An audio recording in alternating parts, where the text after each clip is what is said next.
오늘 함께 나누실 성경 말씀은 우선 고린도후서 12장 9절 봉독하겠습니다. 나에게 이르기를 내 은혜가 네게 족하도다. 이는 내 능력이 약한 데서 온전하여짐이라 하신지라. 그러므로 도리어 크게 기뻐함으로 나의 여러 약한 것들에 대하여 자랑하리니 이는 그리스도의 능력이 내게 머물게 하려 함이라. 바울은 이 서신을 은혜라는 말을, 이 서신에서 은혜라는 말을 굉장히 넓게, 폭넓게 이렇게 사용하고 있는데, 이 본문에서 나오는 그 은혜는 본인이 사도가 되고 또 사도로서 활동할 수 있는 그런 것을 갖다가 은혜로 이렇게 생각을 하는 거죠. 원래 은혜라는 것이 그리스도 예수를 통해서 하나님 우리 안에 우리가 거할 수 있게 되는 것을 은혜라고 이렇게 얘기하죠. 그렇게 본다면은 거기에서 우리가 이게 항상 지금 이 본문에서 나오는 그 고난이라는 거는 그렇게 우리가 배제하고 회피하고 외면할 것이 아니다. 왜냐하면 우리를 구원의 길로 인도하신 그 예수님은 그런 고난을 감당하시고 그 고난을 겪어내시면서 저희들을 구원을 했기 때문에 우리가 예수님을 따르는 우리들로서는 그 고난을 그렇게 회피하고 두려워하고 피하는 것은 되지 않겠는가, 그런 그 말씀으로 설명이 된다고 이렇게 됩니다. 그래서 고난으로 채워진 그 바울의 삶은 우리는 그 성경에서 봅니다.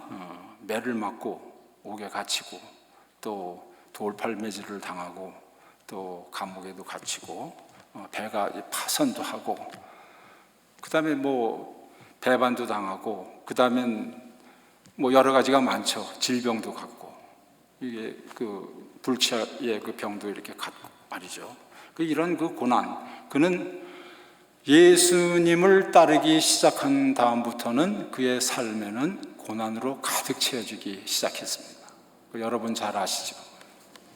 그렇기 때문에 이런 고난에 대한 그의 그 신앙관, 이것을 설명을 하면서 저희들도 그런 고난을 함께 잘 대처해 나갈 수 있는 그런 기독교인으로서 할 수 있는 그런 가르침을 주시는 거라고 이렇게 생각됩니다. 고난은, 그는 어떤 생각이냐면, 고난은 그리스도의 그 권능이 지나가는 통로고, 그리고 우리의 그 연약함은 하나님의 권능이 거하시는 그러한 것이다 라는 그런 그 믿음, 그러한 그 믿음을 가지고 여러 가지로 이렇게 자기를 괴롭히고 힘들게 하는 그런 것을 대처해 나가는 것을 저희들이 잘 볼 수 있습니다. 그래서 아마도 그는 다음에서 저희가 읽을 그런 시편 34장 18절에서 19절의 말씀, 여호와는 마음이 상한 자를 가까이 하시고 충심으로 통회하는 자를 구원하시는도다.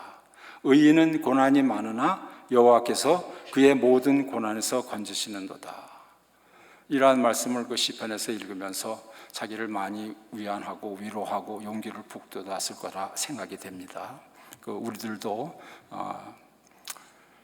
고난을 너무 무섭고 이렇게 두렵고 힘들고 될 수 있으면 피했으면 좋겠다 하는 이런 생각을 버리고 고난 속에 고난으로 하나님이 저희를 빚으신다는 것을 기억하고, 오늘 우리 성가에서도 들었지만 하나님이 항상, 예수님이 항상 그 옆에 계신다는 것을 인지하시고 그런 생활을 이끌어 나갔으면 좋겠다 하는 생각에서 오늘 이 시간에는 그 성도 여러분들과 고난 속에서 우리를 빚으시는 하나님의 은혜를 생각해 보려고 합니다. 성경 창세기 3장 16절에서 19절까지에서 보면은 고난과 고통은 인간의 원죄에서 기인한다고 볼 수 있습니다. 죄를 짓고 우리가 에덴의 동산에서 이렇게 내쳐졌을 때, 그때 우리들은 그때부터 하나님은 3장 16절 19절에서 그 고난을 구체적으로 말씀하십니다. 하와는 아기를 낳는 고통을 받고 아담은 또 나가서 아침부터 저녁 때까지 일하고 흙에서 흙으로 돌아가야 되는 그런 여러 가지 그런 것을 그 고난을 말씀을 하셨어요. 하나님께서요.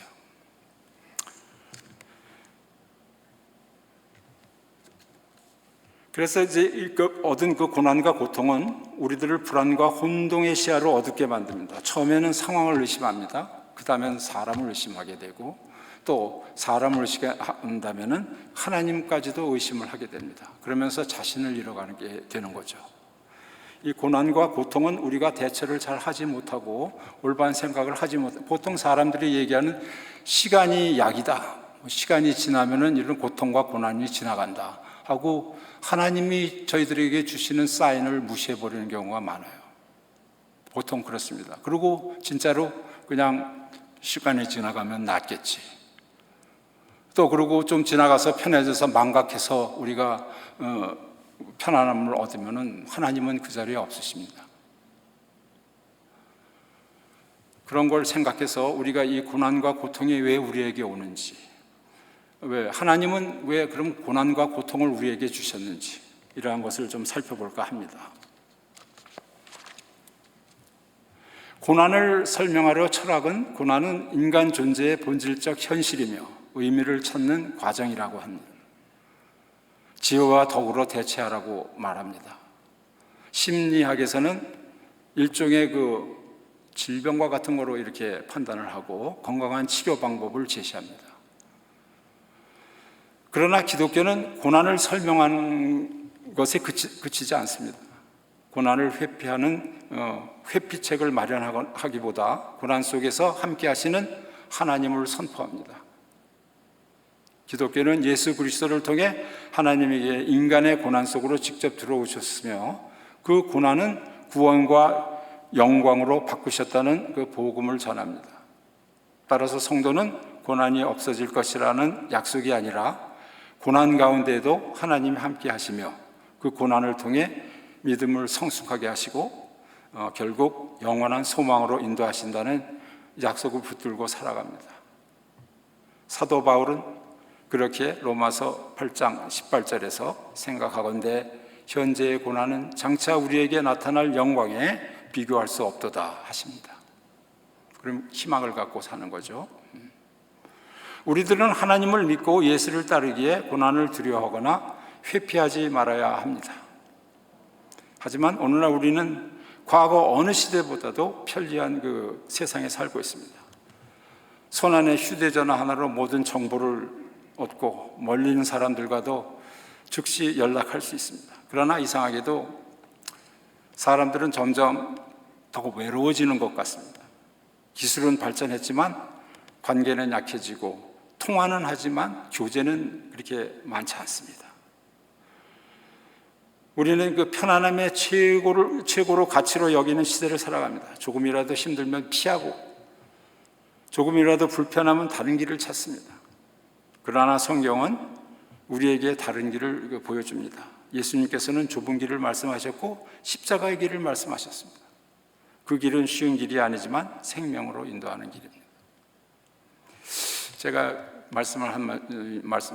작은 그 이야기를 드리면은 한 사람이 술 취한 것 같은 사람이 거리를 지나가다가 밤에 그 가로등 밑에서 뭐를 두리번두리번거리고 찾고 있어요. 땅을 이렇게 기면서. 그러면서 중얼거리면서 이게 어디 있지 막 이러면서 이제 있어서 그 옆에 지나가던 사람이 당신 지금 뭐를 찾고 있습니까? 내가 뭐 좀 도와드릴까요? 그랬더니 글쎄 내가 집 열쇠를 찾고 있는데 그 열쇠가 보이지 않네요. 그 대충 어디서 좀 떨어뜨린 그런 그 조그만 뭐 기억이라도 있으십니까? 했더니 글쎄 내가 오늘 집을 나오면서 집에 문을 잠그고 그렇게 하고 열쇠를 거기에서 떨어뜨린 것 같기도 한데 이렇게 말씀하는 거예요. 그랬더니 그 사람이 있다. 그러면 집 앞에 가서 열쇠를 찾으셔야지 여기서 열쇠를 찾으시면 어떡하십니까? 그러니까 그 사람이 대답하기를 우리 집 앞에는 불이 없어요. 참 바보 같은 얘기지만 있을 만한 곳에서는 어둡고 힘들고 찾기 어려우니까 안 찾고 없을 만한 곳에 이 불이 있는 곳에서 자기 열쇠를 찾고 있는 그 모습을 보면서 전 또 이게 내 얘기가 아닌가 그런 말씀을 드립니다.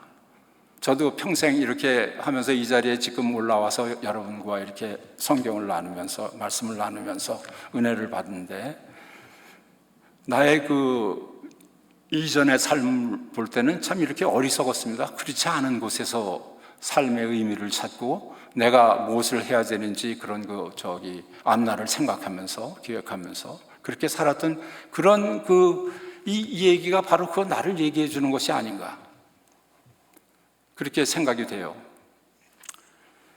그래서 사랑하는 성도 여러분, 여기서 우리는 한 가지 질문을 하게 됩니다.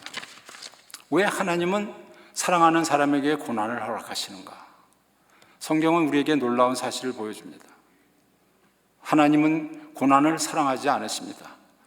그러나 하나님은 그 고난마저도 당신의 그 선한 뜻을 이루기 위해서는 사용하십니다. 욥의 이야기를 우리들이 잘 알고 있지만 그 욥의 경우에도 그렇지 않습니까? 욥은 어떤 사람이었습니까? 그는 의로운 사람이었습니다. 하나님께서도 사탄 앞에서 내 종 욥과 같은 사람이 세상에 없다고 말씀하십니다. 그래도 욥은 하루아침에 모든 것을 잃었습니다. 재산을 잃었습니다. 자녀를 잃었습니다. 건강까지 잃었습니다.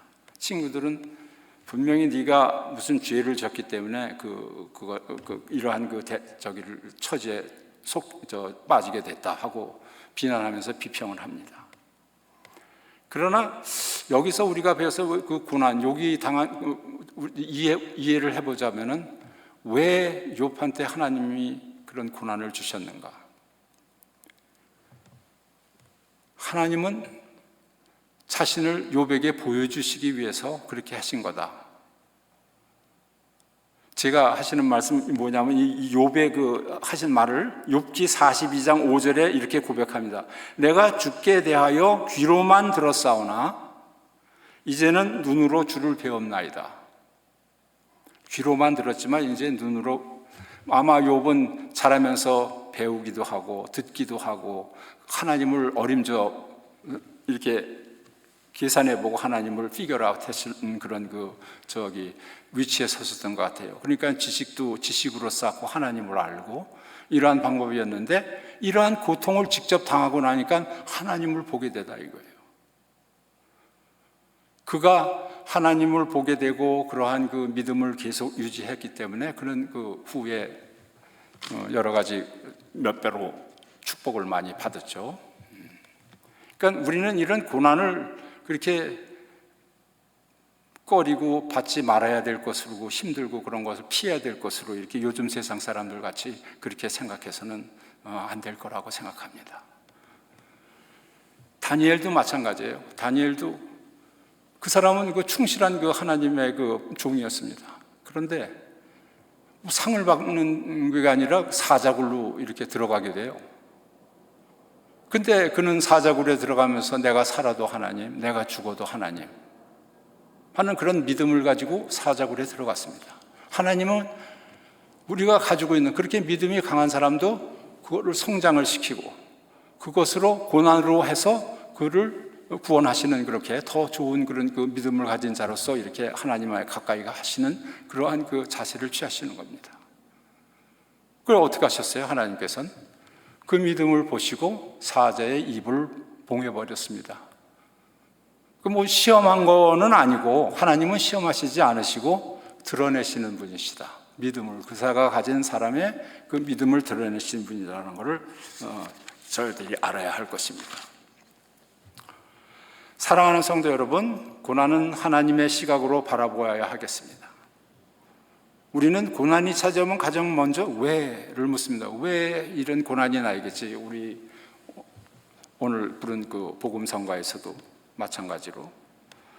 그리고 사람들은 시간이 아까 말씀드렸듯이 해결해 준다고 그렇게 생각을 하고 하나님이 주시는 사인을 무시해버리는 거예요.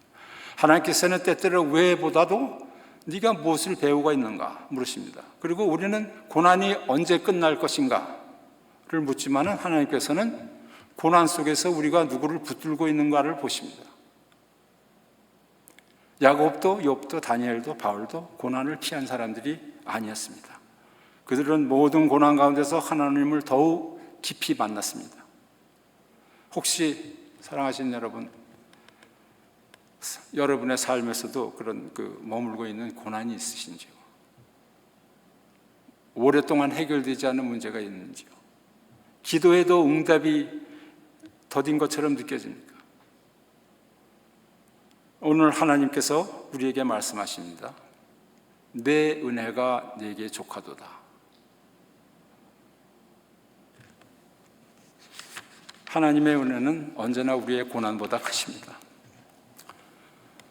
저는 하나님을 향해 이렇게 자세, 달라진 자신을 보면서, 제 자신을 보면서 성경 속 야곱을 떠올립니다. 성경에서 한 사람을 태어날 때부터 그가 명을 다할 때까지 그렇게 길고 세세하게 쓰여진 사람은 야곱이라고 생각합니다. 태어날 때부터 죽을 때까지 세세하게 그렇게 그 사람의 일대기를 쓴 거는 야곱이 제일 앞에 있다고 생각합니다. 하나님께서 빚으시는 사람 야곱 이야기에서 이제 한 가지 특이한 사실을 저희들이 발견하게 되는데, 하나님께서는 완벽한 사람보다 오히려 연약한 사람, 실수를 하는 사람, 넘어지는 사람, 하지만 끊임없이 포기하지 않고 하나님께 매달리는 사람을 사용하신다는 것을 볼 수 있습니다.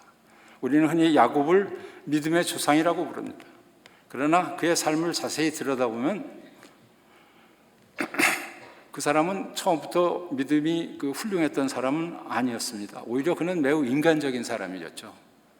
욕심도 있었고 두려움도 있었으며 속임수도 사용했습니다.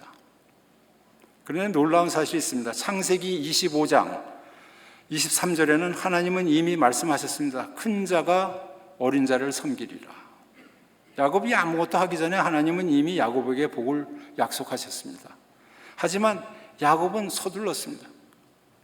왜 서둘렀을까요? 왜 속이고 그런 행위를 했어야 했을까요?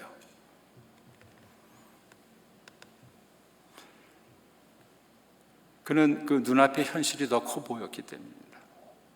눈앞에 있는 현실이 하나님의 축복보다, 약속하신 축복보다 더 커 보였기 때문에 거기에 매달리고 그것에 우리도 마찬가지죠.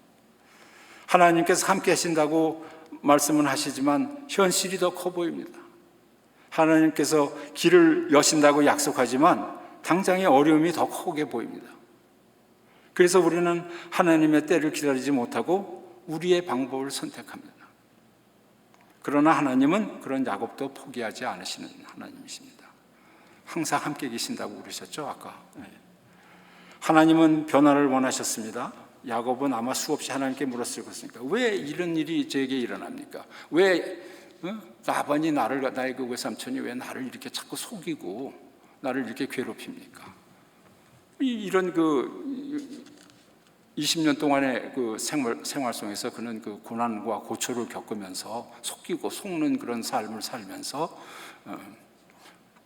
변해가는 것을 이제 하나님께서 변하게 해 사람을 변하게 하는 거. 이거를 저희들이 체험을 합니다. 야복 강가에서 그리고 마침내 야곱의 인생의 가장 중요한 밤이 찾아옵니다. 다음 날에는 형 에서를 만나는 날입니다. 그는 형 에서가 두려웠습니다.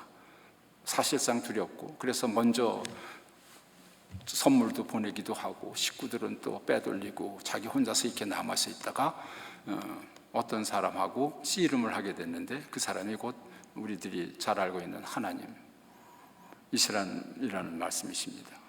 그게 왜 하나님께서는 야곱과 씨름을 하셨을까요? 왜 스트럭을 하고 그렇게 다투고 했을까요? 하나님은 야곱이 평생 붙잡고 살던, 자기 힘으로 살아오고 머리로 계산했고 사람을 조정한 그런 사람을 부수어내려고, 변모시키느라고 그와 밤새도록 스트럭을 하신 것이라고 이렇게 이해가 됩니다. 그러나 그날 밤 결국에는 하나님께서 그의 환도뼈를 치셨습니다. 그래서 그는 절름발이가 되죠. 하나님께서는 축복하신 대신에 절름발이로 만들어버렸습니다, 이 사람을. 그것이 하나의 하나님께서 주신 사인이라고 저희는 생각합니다. 너는 나를 의지하지 않고선 제대로 걸을 수가 없노라.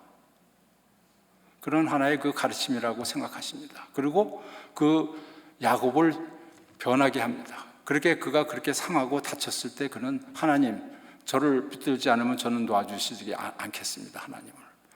그러면서 하나님에게 애절하게 이렇게 매달리는 그런 그 삶을 하죠. 그 후로부터 그 하나님을 먼저 생각하고 자기 자신의 생각보다는 하나님이 생각을 더 깊이 이렇게 마음에 받으면서 그런 그 생활을 하는 거였습니다. 그래서 하나님은 결국은 야곱의 이름도 바꿔주셨죠. 야곱이라는 게 그 발꿈치를 잡는 사람, 그렇지 않으면 그 속이는 자, 이런 뜻이라고 합니다. 이스라엘은 뭡니까? 이스라엘은 하나님과 씨름을 한 사람. 그렇게 에서는 오지 않고 환경도 변하지 않았지만 야곱은 변했습니다. 그러니까 우리가 기도를 할 때 하나님이 응답을 안 해주신다고 교회를 멀리 떠나는 분들도 많이 봐요. 하나님은 그건 자기 생각, 우리가 개인 생각으로 하나님의 나의 그 기준에 맞추어서 뭐를 변경하고 만들어주시고 없애주시고 하지 않는다고 해서 떠나는 거죠. 하나님 기준이 아니죠, 그거는. 그러니까 그렇게 해서 떠나는 사람들이 많은데 참 안타까운 일이라고 생각합니다. 그래서 뭐가 필요하냐? 기도를 오래 하는 사람은 변해요. 영적으로 변하고 내가 하나님의 뜻에 맞춰가기 시작합니다. 그러면은 이해가 되고 모든 것이 다 풀리고 그 안에서 해결이 되는 거예요. 고민거리가 없어지는 겁니다. 그런데 자기 자신은 전혀 움직이지 않으면서 하나님 보고 당신이 바꾸셔 하면은 그게 맞는 이치겠습니까? 그러니까 우리는 우리의 그 내적인 그 변화, 기도를 하고 이런 생활을 하면서 이 절뚝거림은 그 저주의 그 표시가 아니라 은혜의 흔적입니다. 야곱은 그날 이후 평생 절뚝거리며 걸었습니다. 세상 사람들은 그것을 약함이라고 보았을 것입니다. 세상 사람들이 십자가를 약함이라고 보듯이 약함이라고 보았을 것입니다. 그러나 그 절뚝거림은 나는 이제 내 힘으로 사는 사람이 아니다라는 하나님의 증표였습니다. 그렇게 생각하시면은 야곱의 저는 이 야곱의 그 얘기를 이렇게 들으면서 저의 오늘 사실 그 설교는 자기 간증을 이렇게 변하게 된 그 간증을 얘기하라고 이렇게 주제가 그런 주제였는데 저 자신이 그런 삶을 살고 있지 않았나. 아까 얘기했듯이 가로등 밑에서 전혀 열쇠하고는 관계없는 데서 찾고 있는 그런 사람과 마찬가지로 내 곳이 아닌 곳에서 그저 너무 급해서 하나님의 축복이 있다는 것. 저는 사실 크리스찬 가정에서 태어났어요. 그랬지만 저의 신앙은 뜨뜻하지도 않고 뜨겁지도 않고 차갑지 않은 이오디게아 철치인가요? 그 철치 마찬가지로 뜨겁지도 않고 차지도 않은 그런 믿음이었어요. 하나님을 불신하지는 않았지만 하나님을 전적으로 또 믿지도 않는 그런 환경 속에서 이 긴 세월을 저는 보냈어요. 그런데 사람들에게는 하나님께서 주시는 어떤 바운더리 타임이라는 거, 그러니까 한계점이라든지 뭐라고 그럴까, 이게 그런 거를 주시는 경우가 있어요. 더 이상 내 힘으로는 내가 극복할 수 없는 그런 상황을 만들어 놓으시고 내가 변하게 하시는 그런 상황을 만들어 놓은 경우가 있어요. 제가 바로 그런 처지로 이렇게 페이스하게 돼서 참 하나님을 알게 되고 감사하게 되고, 왜냐하면은 어느 날 갑자기 모든 게 이제 잘 풀리고 저는 장차 내가 여행도 다니고 세계 일주도 하고 집사 계획을 다 잡아놨어요. 근데 어느 날 하루아침에 전화가 왔어요. 우리 큰딸이 밖에서 나가서 살았는데 병원에서 빨리 들어오라고. 가봤더니 의식이 불명이에요. 그래서 이제 병원에 입원을 하고 얘가 다 죽었는데 이 심장을 리서시테이트 하니까 살고 뛰고 키드니가 웍을 하다는 거예요. 소변을 보고 이런다 이거예요. 그러니까 한번 트라이를 해보겠다. 그래서 우리는 트라이가 아니라 제발 좀 살려주십시오 하고 이렇게 했죠. 그런데 전혀 거기서 깨어나지 못하고, 그때 뭐 이 스캔도 하고 했는데 피에 여기 블러도 이렇게 생기고 이래가지고 가망이 없다고. 그리고 그 썰카라고 그러나요? 이 뇌가 이렇게 우글우글 하잖아요. 그 호두같이. 그게 이렇게 편편하게 펴졌어요. 그러니까 그 상황을 설명하면서 의사들은 이제 가망이 없으니까 그냥 결정하라고 얘기를 하는 거예요. 근데 뭐 저희들은 맨날 들은 얘기도 있고 하나님에게 희망을 갖고 우리는 그때는 하나님이 보이기 시작하는 거예요. 그러면서 7년을 그대로 지났어요. 전혀 대답도 없고, 그때는 저희가 볼 때 기도도 응답도 안 해주시는 것 같고, 이거 뭐 그렇게 답답할 데가 없어요.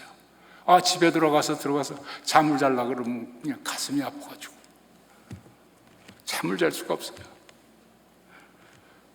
그러한 세월이 그렇게 지났는데, 하나님 왜 저한테 이런 일을 하는 말이 안 나오더라고요. 이게 공평한 건가? 나한테는 이런 일이 전혀 일어나지 않을 거라고 생각을 해요. 사람이 참 자기 위주로 생각을 많이 하죠. 그래서 저는 이제 그때 하나님을 찾게 되고, 하나님을 알게 되고, 하나님을 더 심각하게 바라보는 그런 저기가 돼서 가서 공부도 해보고, 하나님은 어떤 분이신가, 뭐 이런 그 처지로 이렇게 오게 됐어요. 그 나이가 들어가지고. 근데 하나님이 끝까지 버리시지 않고 내 그 여러 가지 굴곡이 있는 라이프를 이렇게 지내오면서 항상 함께 하신 분이시구나 라는 것을 절실히 느끼게 됐어요. 이것이 나의 한계점이구나. 더 이상은 내가 어떻게 할 수 없다. 근데 하나님께서는 거기서 이제 해결책을 찾아주시고, 그와 함께 할 때 얻는 평온, 그리고 그가 하시는 일이 어떻게 얼마나 귀한 일인가, 이런 것을 느끼게 됐죠. 뭐 야곱과 같은 사람이었어요. 저도요. 뭐 그분하고 비교를 할 수는 없지만, 그분은 애초부터 축복을 해주신 분이고 그런 분이지만, 그의 그 일상을 이렇게 돌아볼 때 저도 뭐 나를 위해서 하나님은 나에게 그동안 내가 쌓았던 그 벽, 내 속 안에 있는 벽을 다 허물어 주셨어요. 그 순간에. 그 벽은 뭐냐? 누가 쌓은 게 아니라 내가 쌓은 거예요. 나 자신을 위한 거, 나의 그 앞날을 위한 거, safety, security, 이런 그 여러 가지를 내가 담을 싸고, 사람들한테도 함부로 이렇게 안 하고, 이렇게 열어놓지 않은 그런 그 담을 하나하나 다 부셔주셨어요. 그리고서는 그 모습을 나타내신 거예요. 저는 그렇게 생각해요. 오늘 그 성경 말씀을 이렇게 묵상하면서 제가 느낀 게, 하나님이 그렇게 열어주셨구나. 그리고 앞으로 저도 야곱같이, 야곱이 그 후에 모든 것이 다 그냥 하나님 뜻대로만 사는 사람은 아니에요. 여러 가지 갈등도 있고, 그 다음에도 계속 문제가 있지만 계속 하나님을 붙들고 그때마다 이렇게 매달리는 그런, 그러니까 저도 그러한 데서 많은 그 교훈을 받고, 우리 성도 여러분들께서도 그러한 우리가 성경책을 읽지만은 가만히 보면 자세히 보면은 우리들하고 그렇게 다른 게 없어요. 원죄로 이렇게 쫓겨나서 그 짐을 얻은 거를 가만히 생각해 보세요. 우리한테 그 흔적이 아직도 있어요. 왜 흔적이 있냐? 애가 태어나면 집안에서 온갖 프로텍션을 받고 부모들의 사랑과 케어로 아무 걱정 없이 살지 않습니까? 그 에덴 동산에서 아담과 이브예요.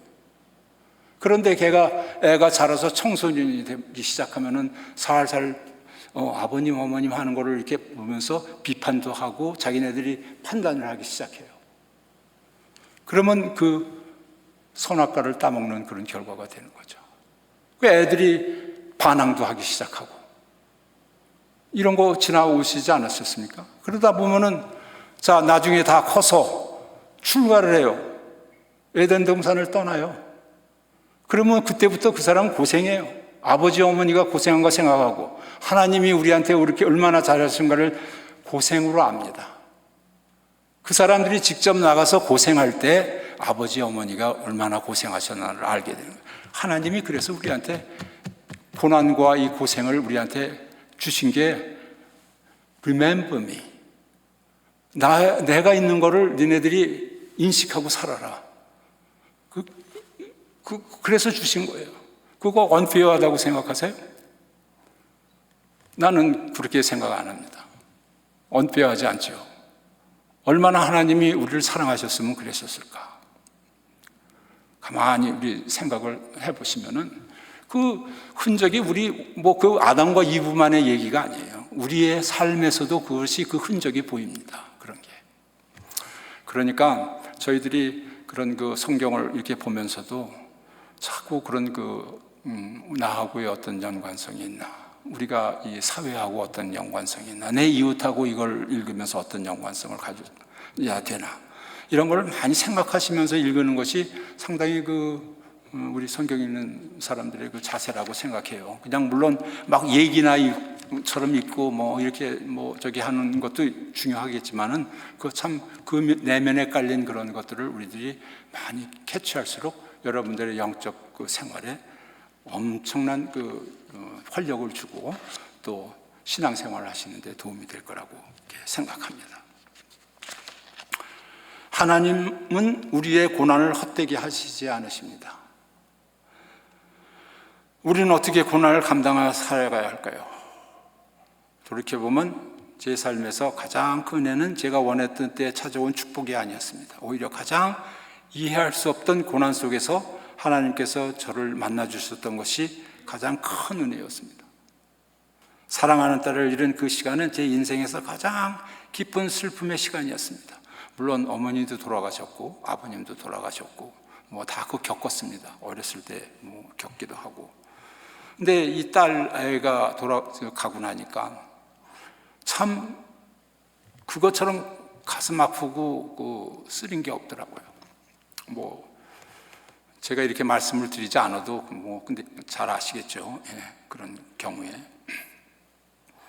다시 그런 경험을, 그게 구원의 길이라도 받으려고 그러면 그 고통을 저는 못 받겠습니다. 할 것 같아요. 예수님도 그러셨잖아요. 이 잔을 내게서 지나가게 하소서. 그렇지만 아버지 뜻대로 하옵소서. 그러셨듯이 참 고통을 즐기고 그런 사람이 어디 있겠어요. 예. 그러나 이제 그만큼 우리를 이렇게 자극하시면서 우리를 이렇게 변화시키는 그 하나님의 그 능력이라 이렇게 생각을 하시고 우리들이 조연히 받아들여야 될 것이라고 이렇게 생각합니다. 사랑하는 성도 여러분, 우리의 삶에 넘어야 할 산이 많이 있습니다. 우리는 하나님께 이 산을 없애주십시오라고 기도를 합니다. 그러나 산이 그 자리에 버티고 서 있습니다. 아까 말씀드렸듯이 아무리 기도를 하고 하나님이 안 해주시면 그냥 떠나요. 그러나 우리 떠날 수는 없죠. 그렇다고 해서 하나님께서 침묵하시는 것이 아닙니다. 하나님께서는 우리에게 말씀하십니다. 나와 그 산을 함께 넘자. 산을 넘어야죠. 고난이고 힘들다고 해서 그걸 하나님이 옆에 계시는 것을 우리가 알고 그 산을 넘으면 되는 겁니다. 그럼 고난을 회피하지 말고 그 고난을 견뎌내고 이겨내십시오. 신앙으로, 믿음으로, 하나님이 옆에 계시다는 그런 믿음으로. 하나님은 산보다 크신 분이고 우리의 문제보다 크신 분이고 우리의 눈물보다 크신 분입니다. 야곱도 하나님께 매달렸습니다. 축복하지 아니하시면 보내드리지 않겠습니다. 그런데 하나님께서 가장 먼저 주신 것이 축복이 아니라 아까 말씀드렸듯이 쩔뚝거림. 세상은 그것을 시패라고 말했을 것입니다.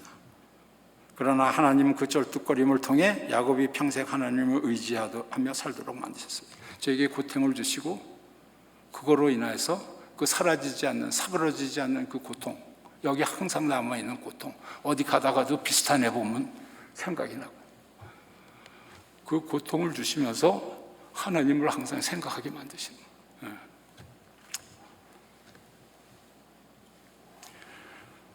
그 쩔뚝거림은 어떤 사람에게는 질병일 수도 있고 누군가에는 그 상실일 수도 있고, 누군가는 관계의 아픔일 수도 있습니다. 누군가에는 해결되지 않은 인생의 문제가 될 수가 있습니다.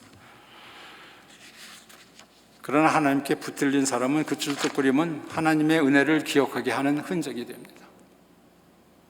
붙잡아 주시는 하나님, 끝까지 하나님을 신뢰한 사람으로 기억되기를 원합니다. 하나님께서 우리들을 업적보다 우리가 그 가운데 어떻게 빚어졌는지를 보십니다. 우리의 그 포메이션을 보시지 우리가 뭐를 성취했는가 우리 라이프에, 그거를 보시는 분이 아니고 우리가 그가 원하는 대로 우리의 그 형상을 이루었는가, 이것에 중점을 두고 하나님은 보시는 분이시라고 저희는 알고 있습니다. 그러므로 사랑하는 성도 여러분, 우리의 믿음은 고난이 없어서 자라는 것이 아닙니다. 고난 속에서도 하나님을 붙드는 가운데 자랍니다. 고난 때문에 하나님을 떠나서는 안 되겠습니다. 정리해서 말씀을 드리는 겁니다.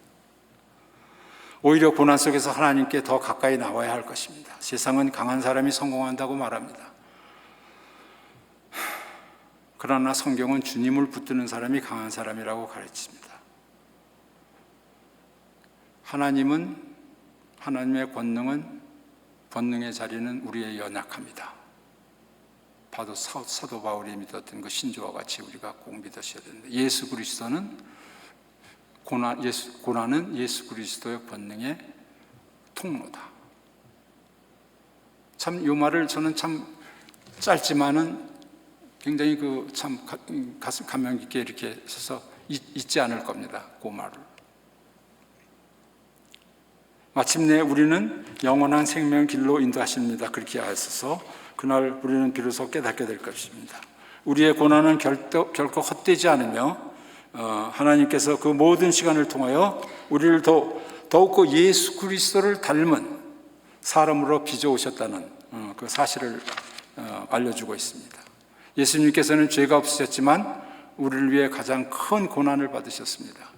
세상은 십자가를 실패라고 보았지만 하나님께서는 그 십자가를 인류를 향한 가장 위대한 구원의 길로 사용하셨습니다. 그러므로 우리도 고난 가운데 있을 때 혼자가 아닙니다. 우리보다 먼저 고난의 길을 걸으시고 우리의 아픔과 눈물을 아시는 주님께서 우리와 함께 하십니다. 우리의 믿음은 우리의 힘으로 끝까지 버티는 것이 아니라 끝까지 우리를 붙드시는 하나님의 은혜 위에 서 있어야 되겠습니다.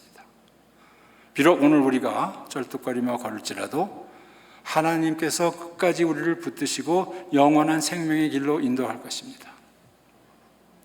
이 소망을 붙들고 믿음으로 살아가는 저와 여러분이 되시기를 우리 주 예수 그리스도의 이름으로 축원합니다.